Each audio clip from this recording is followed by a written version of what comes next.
Impi yangaphakathi esilwa mihla namalanga kazi yonqotshwa ubani. Iningi lethu silala singalele inhliziyo zethu ipipi igazi sishishwa izilonda zangaphakathi. Athi obhalayo nina nisukula nesiqalekisiwe kungani imimoya yenu ihlala isinda nigcine ninikezele idakamizweni nithi nibulala izinhlungu zomhlaba nesizungu kanti nifasa ifindo nokufa kungani nikuzonde kangaka ukuphila. Le mpumelelo enifisa ngemicabango yenu nize nithakathe nasebeyitholile ngeinhliziyo zenu ebusuku kubenzima ukulala. Phela isukumeleni nifune nangezenzo ngoba phela iqhude elikhala ekseni kalikaze laselwa. Kusasa nobe nikhihle esikanandi isikhathi sesihambile kungekho lutho enilikhombayo niblame abathakathi kanti nina nibulewe unganaki. Nginibingelele ababukele emakhaya igama lami uSinikwe Imbunge. Uyazi ke mase sila kumcebo mfana kagogo YouTube channel. Sizodila neqiniso, sizodila nezinto eziphilayo, sizothi phephethe emlotheni. Uphile nawe njengoba usulahla ithembe ebunyangeni. Yabona njengoba sila sizonceda wena. Yabo ngiyacela ukuthi usubscribe, ulike. Kodwa ngaphambi kokuthi ngikhulume kakhulu umkhulu, ngicela ubungelele abantu bakho.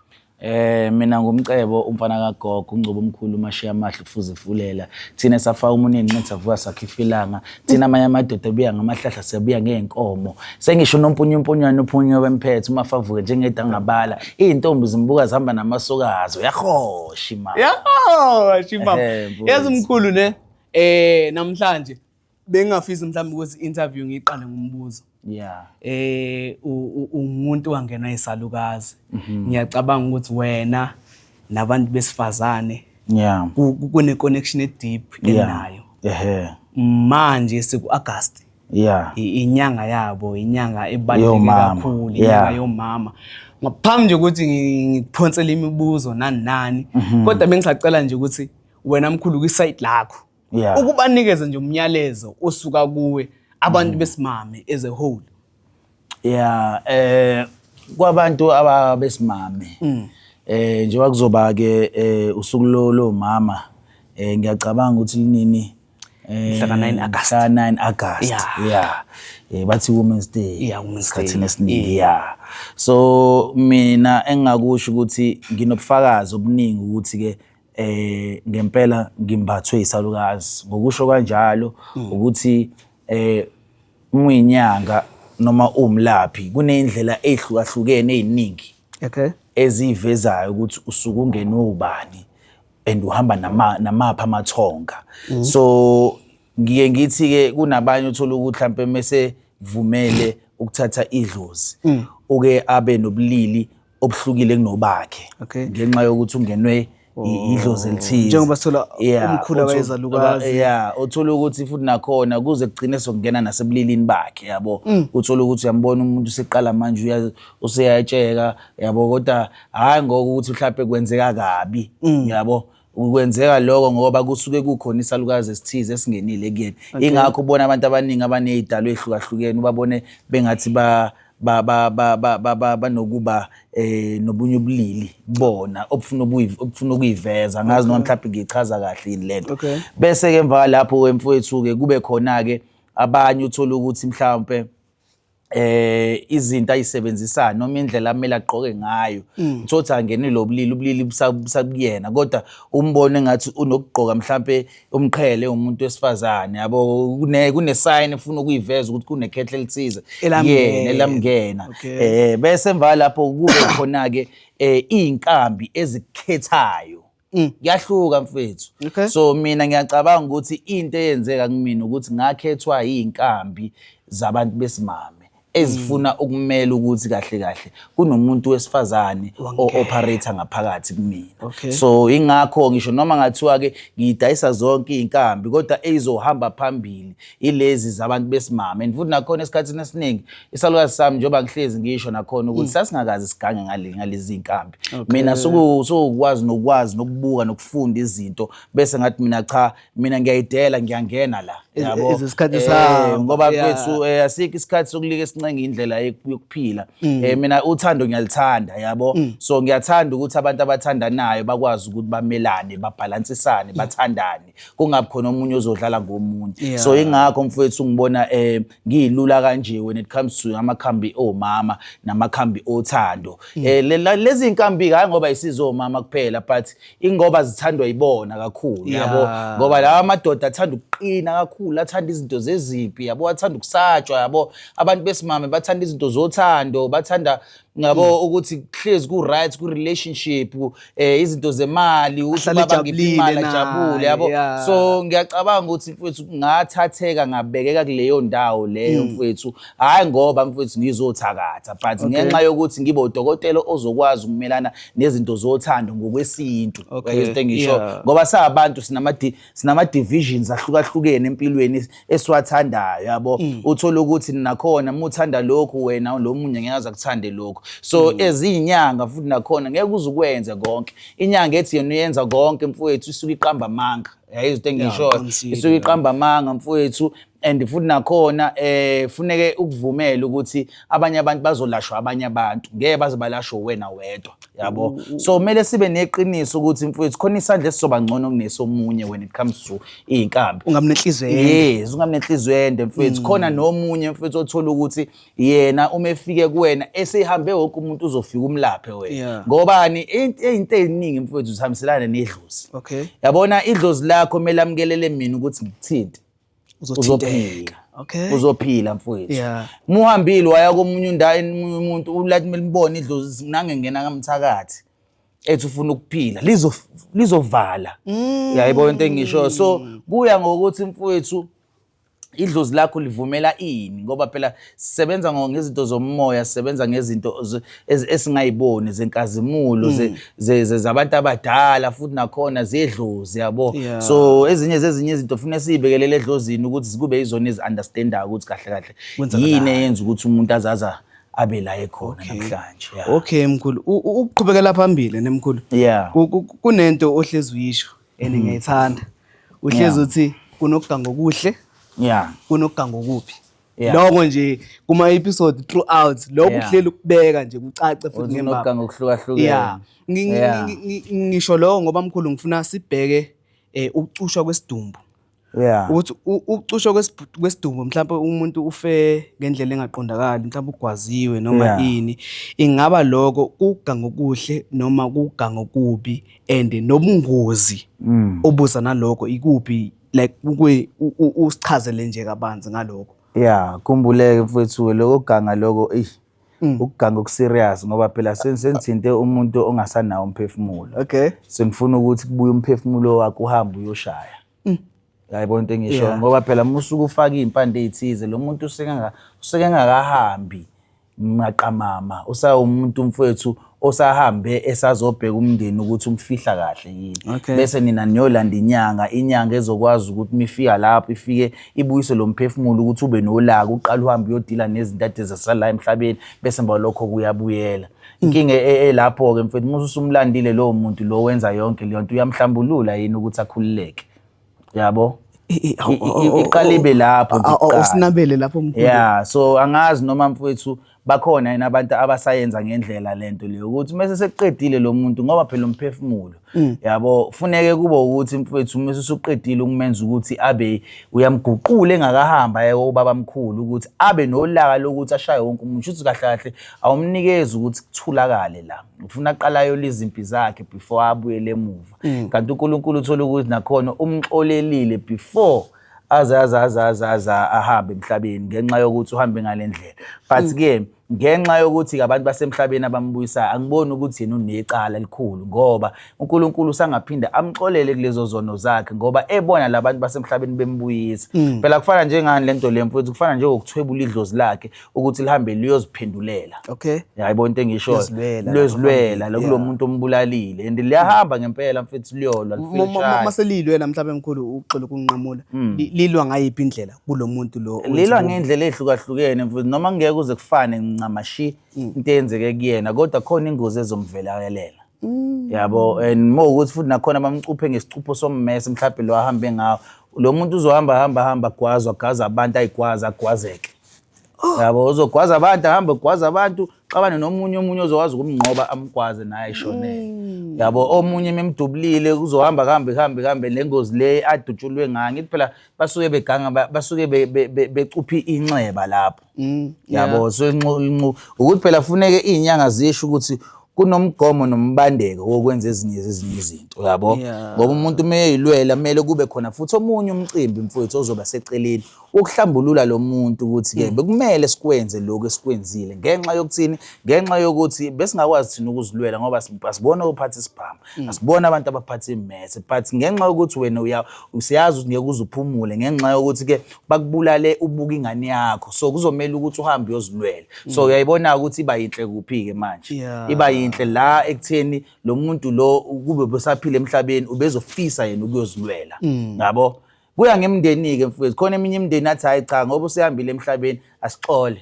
khona eminye imindeni ethi cha ngendlela isihluku esikhishwe ngaso lapha kuzomela ukuthi iphinisela and akekho wrong akekho right lapha i-feeling ngoba naye ezumndeni naye thatha isinqumo ndawonye menifuna ukuhamba ngaleyo ndlela leyo iyona ndlela kumele nihambe ngayo ukuze nani nizokwazi ukuthi nihile ukukhumbula ukuthi abantu bahila ngendlela ezihlukahlukene so uthola ukuthi naye lo mndeni lo indlela yabo yokuhila ukuthi ke nababo bayiphinselele ngoba umntwana abakenzanga lutho ngoba ifana njengani lento uma ufika kumina uthi Mcebo mfowethu ngisacela nje ukuthi ke ungicuphe ukuthi ongigadla kubuyele kuyena iyafana lento iyafana kuyikona le ukuthi ithe kuba nezinga ke lokwenza lo kumele ngabe uyaphumula angaphumuli ngendlela ngoba kusamela ayolwa lezi ezinye izinto bese ke useyaphumula njalo ngaphambi kokuthi nje mkhulu sigijimela kuma testimony ne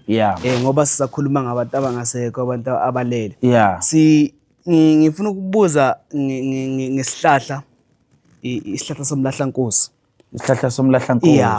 ukuthi after masithi mhlawumbe ushonela emgaqweni nani sahamba sayokulanda ngaso leso sihlahla leso isihlahla leso somlahlankosi mase siqedile ukukulanda sakubuyisa sakungenisa ukuthi okay yila uzophumela khona senzani ngaleso sihlahla leso mase siqede ukukulanda into eziningi ke mfowethu ke suke zisetshenziswa eziphenduka ziba insila yamufi zidinga ukuthi ziyongena nale godini kushuthi ungcwatshwa naso ingakho mfowethu even noma kube kunomcimbi wakhe mhlawumbe wahlatshela inkomo isikhumba senkomo lesi sikanjalo asihlale ekhaya siyathathwa sigoqwe naso kanye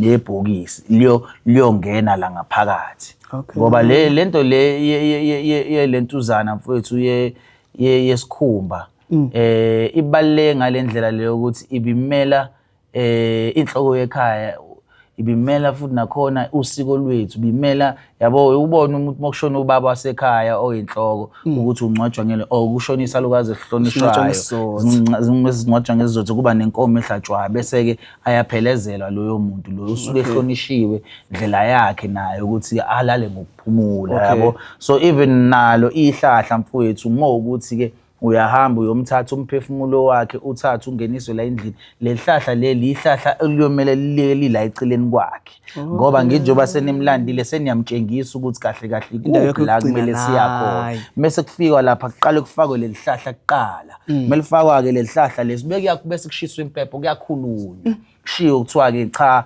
njengoba sesenze kanje na ke naleyo ndawo yakho yokugcina okuzomela ukuthi ungenelele kuyona uphumule bese mba lapho ke uyangeniswa ifana njengamawele lento mfethu bokuye kwashonela inyiwele bese kuba khona lokuqala elisaphile liqale leqiswe kuqala ngoba lihamba libe nesikhwele ukuthi usasela usibani mina kodwa ngiseke emhlabeni lingabuya lizomlanda injalo mfethu ingakho bakha lolisiko lo uthola ukuthi ingane izoqala idluliswe yona kuqala bese yalo so yonke into mfethu njengoba ubona mfethu abantu abangasekho babalekile kuthina ngalendlela ukuthi bayohlezi beyidluza ukuthi umphendula kanjani umuntu uthi abedluze elihle noma elibi izenzo zeni mina nisasemhlabeni okay mkhulu bangixolela babukele bakha ukuthi le topic le inginikeza ezinye izinto ne ngifuna ukubuza ngoba nginokuzwa ngifuna ngokwazi lakho mkhulu ne.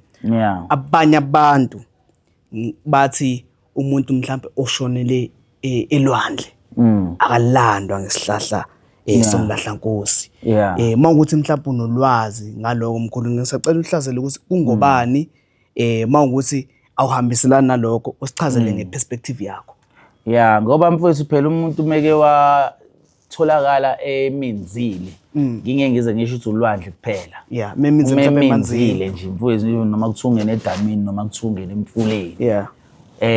Asazi la khona umphefumulo wakhe waphuma kwangempela. Siyakhomba sithi uyilawo lo mfulo lo kodwa ke asazi la umphefumulo wakhe yabo akukho ubufakazi. And futhi nakhona ukhumbula ukuthi umuntu meminzile mfowethu nakhona kunako ukuthi mfowethu mhlawumbe ulandwe abantu bakubo abanomndawo or abantu bakubo ababe nedlozi lasemanzini yabo ngoba i-incident ekhona mfowethu kunobugcobo ukuthi kahle kahle iziphi idalwa futhi khona ezizokuthatha ngoba ukuzwe kuthiwa umuntu umeseshona athi ngibone ubani kukanje usuyazi ukuthi shuthi kahle kahle idlozi ade lizomvakashela lizomtshela ukuthi usezohamba emhlabeni idlozi elikanje yabo. So kunama signs ahlukahlukene mfowethu ngomuntu mengasekho emhlabeni ayivezayo ukuthi umuntu uzohamba kanjani or umuntu uzohamba yokubani. Okay. Yeah. Okay. So ijulile lento mfowethu ngoba before izihambe iye emfihlakalweni siqale siyibone la. Ku rare ukuze umuntu or ubone umuntu ongakhipha ama signs uma sezoshona. Ku rare ngoba umuntu ufika khuluma omunye mengakhulumanga afuna ukuthi ubhekele ngoba usefuna ukucima. Omunye uthola ukuthi futhi nakhona athi ngicela uyongikhelela amanzi ngoba afuna ukuthi usithele ukwazi ukuphuma kahle umoya wakhe. Uthola ukuthi futhi nakhona nje la eyakhona mhlawumbe isendaweni la wena ongamele umphazamise khona ngoba sebekhulumile naye. Ingakho abanye uthola ukuthi mhlawumbe mase khuluma umuntu asho ukuthi njoba ngihamba ke manje ke uthi njengoba uhamba uyaphi uthi hayi yazi abuya ngathi uyaphunyuka yabona because into yakhe yena useyihlelile useyazi ukuthi izinsuku zakhe seyifike la seziphela. Kahle umuntu mesezoshona uyazizwa uyazi mfowethu kuba nezinto mfethu ezenzakalayo impawu njoba nedlozi mesaphila la emhlabeni linazi impawu zalo lozofuna ukuyivezela wena ukuthi selizokubusisa manje. Yeah. Ijulile mkhulu kodwa ke singazange sisichithe isikhathi ngaleyo ndlela. Ake sihlale kulabo ama testimony. Ngiyathemba ukuthi nifundile lapha emakhaya. Sihlale kulabo ama testimony. Yeah, sibeze ukuthi bathini. Mfowethu yazi njalo mesofona ubona lokufezanyana lo. Hey. Awusilinde kancane nje mfowethu silinde kancane.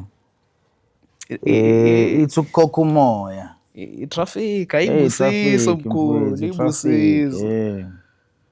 Ngoba uthi ungena kunabantu abawu500 adu baqeda izolo sokhona abanye. Sasa sokhona abanye futhi. Mfethu mina ngiyazi into nje mfethu.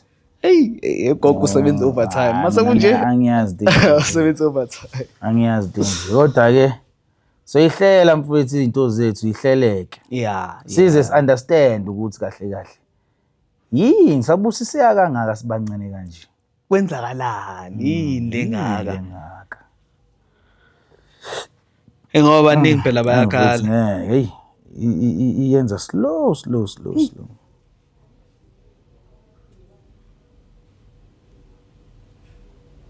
and kusho ukuthi icelo kwangempela because namhlanje phela sivule special azithile ndancane. Kusho ukuthi ngale special balutha abadlali. Balutha mfowethu, balutha. Ufuna umuntu ufuna uthatha yonke into. Alright, ngiyacabanga ukuthi isangazameka ke manje yabo. Okay. Isangazameka. Khona nabanye abangayithola izinto zabo la. Uzozwa sethu umuntu. Phela bathengile mfowethu yabo. Bathengile okay. Kodwa kumpela sikhetheni ke. Ungangena noma ngene mfowethu. Singena sizama ukuya phezulu kancane. Uzama ukungena futhi? Siye phezulu kancane futhi. Buye uzame futhi mkhulu. Ngiye phezulu. Buye uzame futhi ciphaza. Nazo.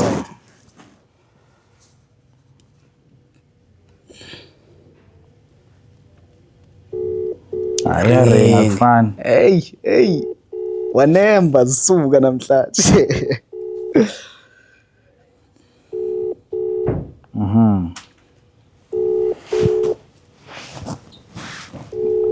Okay. I wonder yini manje ukuthi Angayibamba ucingo.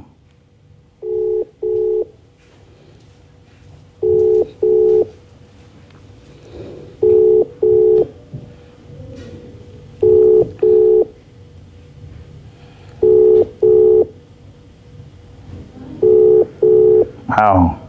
Hey. Oh. Asiphinde sifone. Asibe samomunye mhlawumbe ubusy.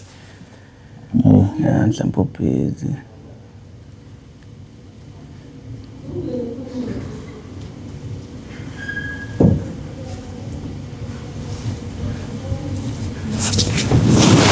Alright, sizongitshela ungangena nje anytime mkhulu. Yeah, phakathi inside the drink.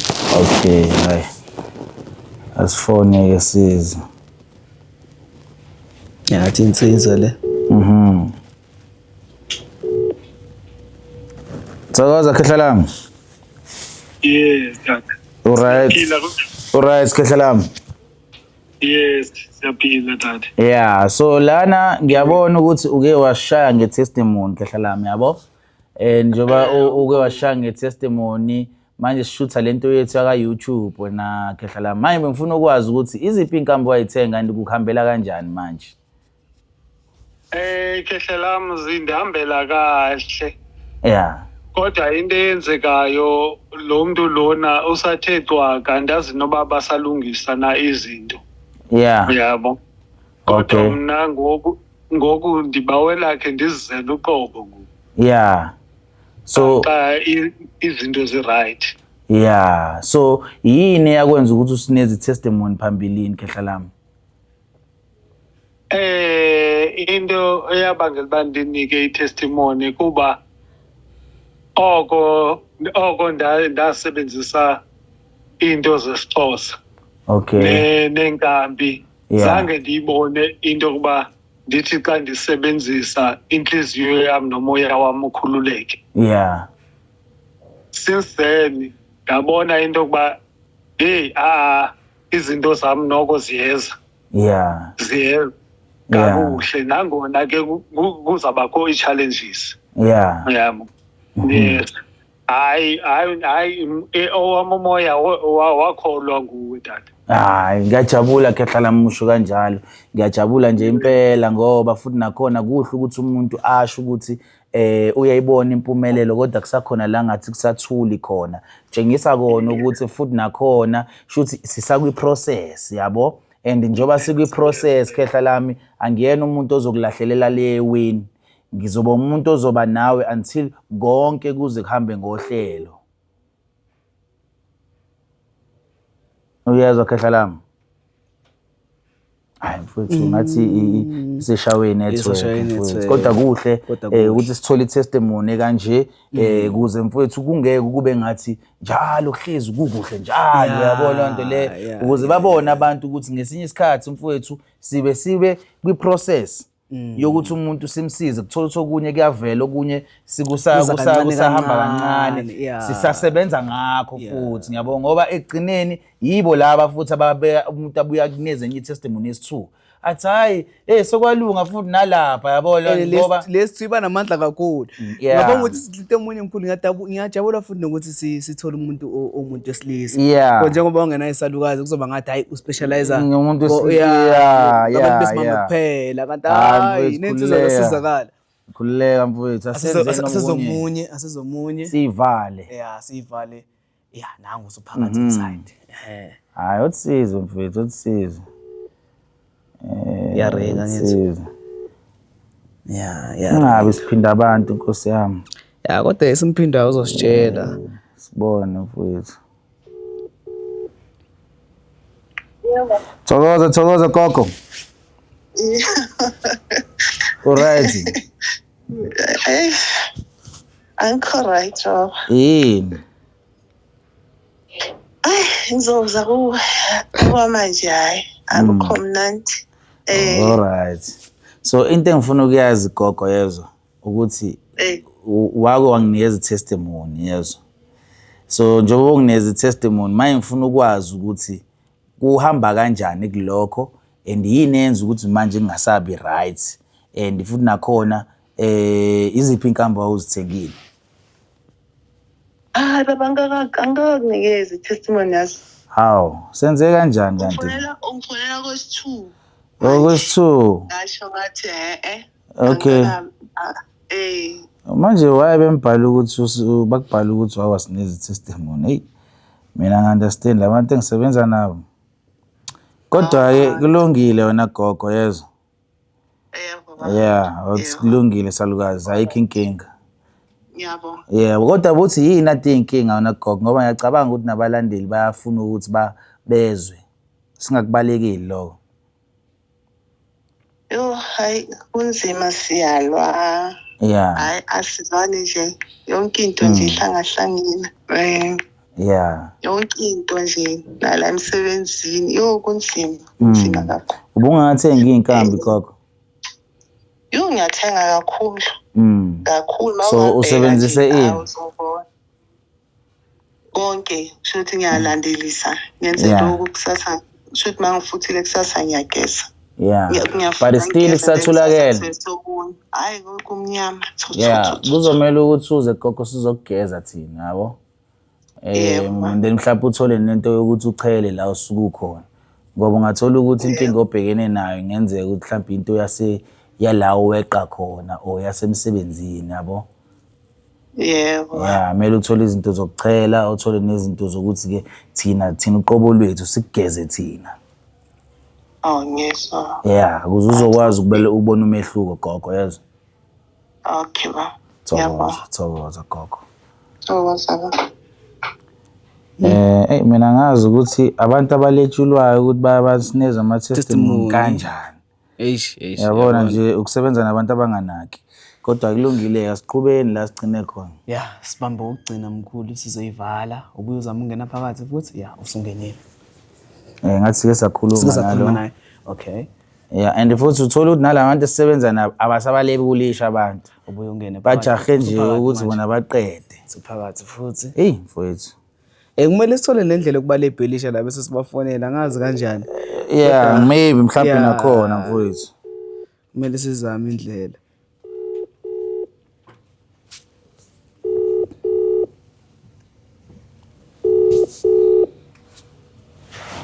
Ngicabanga ukuthi ukugcina lo. Yeah, ukugcina lo emva kwalokho ayisayivala mkhulu.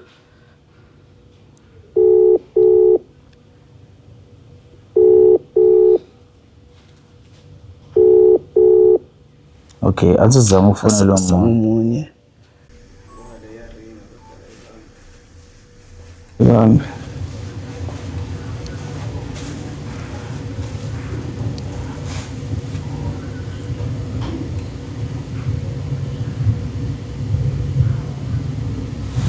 Alright, sibo. Ubuza mngeni phakathi. Usungenile manje. Okay.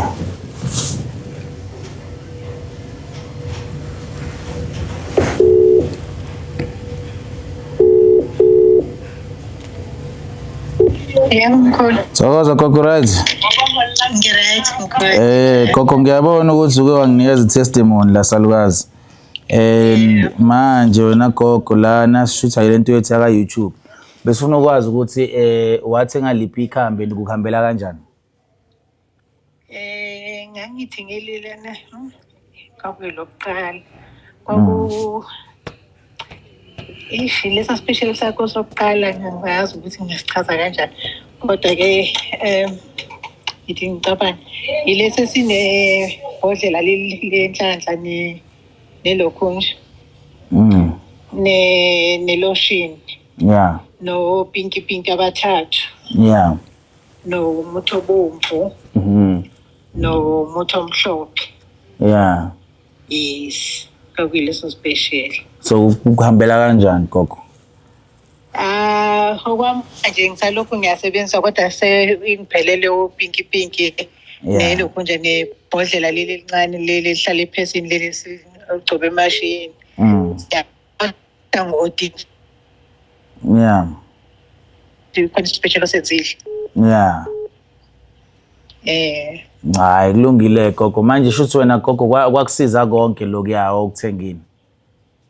Kwangisiza ngoba ngibona nje nala emsebenzini hayi kuyahlambuluka manje nabantu bangibona nje ubuhle ngoba ngithi bengilokhu ngigqoma ngigeza I think la ngazwisisanga khona kahle uPinky Pinky ngawusebenzisa ukugeza kuphela azange ngiqome I think ngenze iphutha lapho. Oh hayi gogo hayi ngiyajabula nasalukazi ukuthi izinto zisakhambela kahle ngihlelekile yona gogo. Hayi kona kusakhanya imali nje esathe kubala khona inyana. Ngivuleke lapho. Ivuleke nakhona. Hayi ayikho inkinga abantu samele beze bazogezwa nje kahle. Ngoba ngiyacabanga uma bathintwe isami isandla mhlawumbe kuzoba ngcono. Uyazi ukuthi manje ngibhenjwe yini angithi uhambile kuphela inyanga yonke. Mina ngithola ukuthi uzobuya ukuphela kaAugust. Ngifuna ukuze nengane yami. Hayi khuleka. Manje singeza nini? Khuleka gogo ngingafika noma inini Friday Saturday and Sunday. Yabo. Yeah ngikhona wena salukazi. Ukuthi ngasheshe ngahamba ngabuya wena gogo ngoba ngangitsho ukuthi lento engithi ngizohamba ngiyoyithatha lapha. Ngizoyifica ingekho ready ngihambe ngiyoyikha mina yabo. Kwase kuba ukuthi ngiyayithola early. Yeah. Hello. Yeah, network yakho gogo. Okay. Yeah. Hey network. Hayi ngibonelana wenza noko 450 kokubuyisa inhlanhla mina bengicabanga ukuthi ngithathe lelo bhavu le 450 bese kuthi umfana ayenze lele I think le 250 bese kuba u50 rand lo wamabhayiki and stuff. Yeah, hayi ayikho inkinga gogo, ayikho inkinga. Uzosifica sikhona thina. Oh. Yeah, lokho wasemanzini lokho sikwenza ngesonto.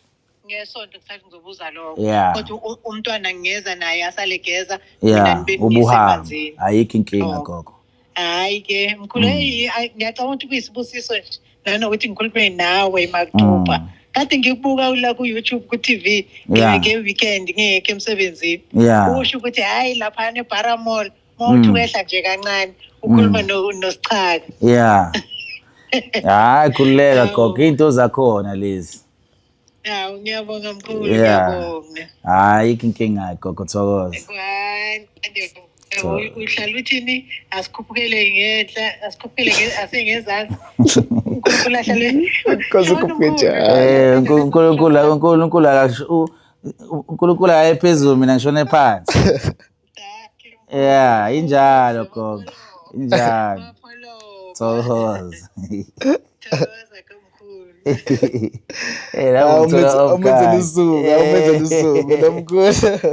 Mfethu hayi ngicabanga ukuthi singayivala lokho esesikhulumile mfethu kuhle ngoba sitshengisa iqiniso lethu la lingakhona and futhi ngeke sesikhathi le episode ngoba ngifuna ukuthi abantu babone ukuthi kubuye kube khona ama challenges esibhekana nawo where ama customer uthola ukuthi liqinile and siyaba nesineke sawo ama customer ukuthi sithole indlela mfowethu zokuthi bakuthola usizo. So le episode I think ibalekile kuwo wonke umuntu ukuthi ke onethemba kuthina uzobona ukuthi asimlahlele weni ume ende bazofunda mkhulu kodwa mkhulu zongixolela 2 seconds aphambi nje ukuthi sivale. Ngikuzwa ukhuluma ngokugeza kakhulu kulabantu okhuluma nabo manje.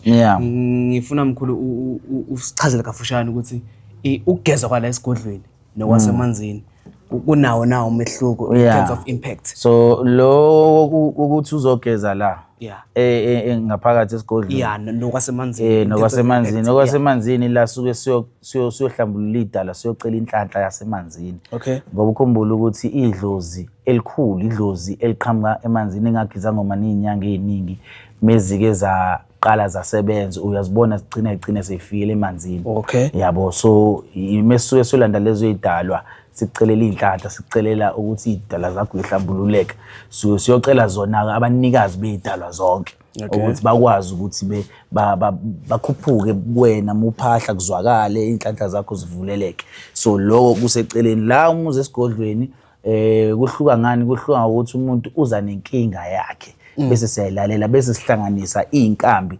ezizoqondana nalezo inkinga since umuntu ongahloli mfowethu Okay, wakithi. okay. So ngenzela ukuthi umuntu abe nalo ukuthi okay shuthi mina mengiya kumkhulu ngenkinga umkhulu uzofike asebenzise inkambi zakhe ngikwazi ukuthi ngibone kubodla. Okay, Yeah. mkhulu. Sesisonga nje mkhulu, ngicela ubuye bakhumbuze ukuthi isigodlo skephi, amaphasela abawathola kanjani, Yeah. bese siyayigoqa. So mina ke ngise Paramall next to ama Towers ngaphakathi eMariam Teresa kune laundry lapho. Leyo laundry leyo la khona nesigodlo sami futhi khona. So kwabantu ke abahlala la eJohannesburg abangafuna ukuza la siyabakhiphela imoto ezohamba ziba delivera. Kulabo abahlala ko Cape Town, Durban, PE into esiyenzayo siyanicouriera ufaka nje imali yokucourier ngaphezulu which is 110 or 60 rand bese uyayithola into zakho mathupha. So ngiyacabanga ukuthi ke sibambe kanjalo. Asibamba lapho. Ungabi nomona la lento, like, ushare, usubscribe. Thokoza. Hashaye yodwa episode futhi sibambe